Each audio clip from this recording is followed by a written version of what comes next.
This is Lola La Cochera. Good morning, viewers. Ngayon, magluluto ako ng chicken sa adobo sa gata. Okay? So, ito na yun siya. Nagkulo na.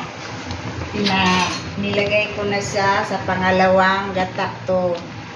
Pangalawang piga. Ito na siya. Palambutin ko yung chicken. Ito, pangalawang piga. Palambutin natin ang chicken dito.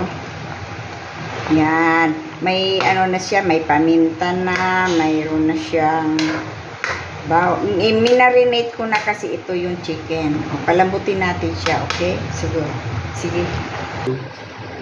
Okay. Nagkulo na siya. Tapos, ilagay natin ang papaya. Adobo sa gata ito na may papaya. Ito, ilagay na natin ang papaya para lumambot ang papaya. Okay, tapos yan, lagyan natin siya ulit ng konting pepper. Yan. At saka, lagyan natin siya ng ito. Ano ba ito? Yan. Tapos, takpan natin ulit for about 3 minutes. Ay, ito na. Malambot na siya. Malambot na ang papaya. Pero maraming tubig pa siya. Bawasan natin ang tubig. Pakita ko ba kung bawasan tubig? Bawasan muna natin ang tubig. Water. Bawasan natin ng konting water kasi ang dami-dami niya. Water.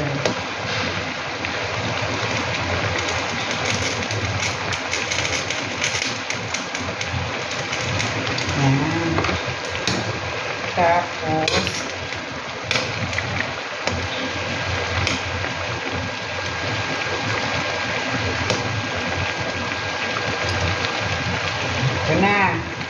ito na siya. Tapos, malata na, lambot na ng papaya. Lagyan na natin siya ng unang piga. Ito yung unang piga ng gata. Yan. Yan na siya.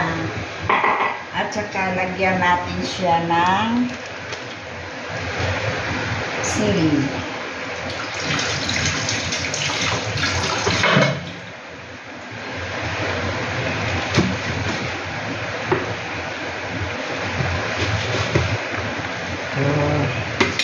Lagay natin ang sili.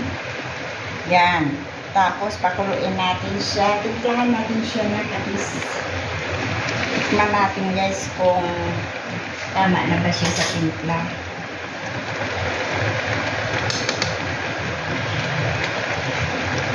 Ay! Tabang. Timplahan natin siya guys. Ang sarap na talaga.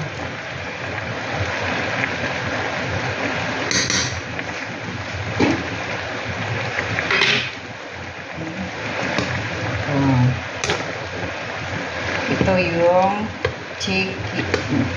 chicken na adobo. Chicken adobo sa gata.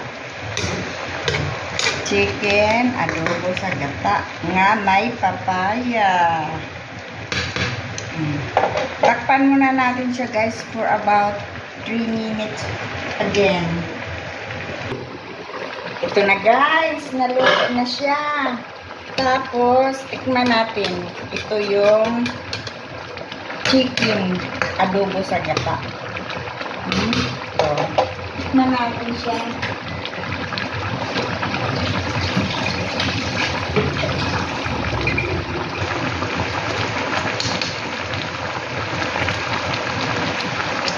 Paan mo naman ako dito.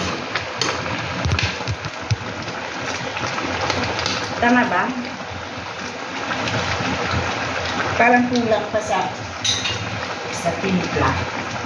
Dagdagan natin ng kaunting patis guys. Yan. Yan.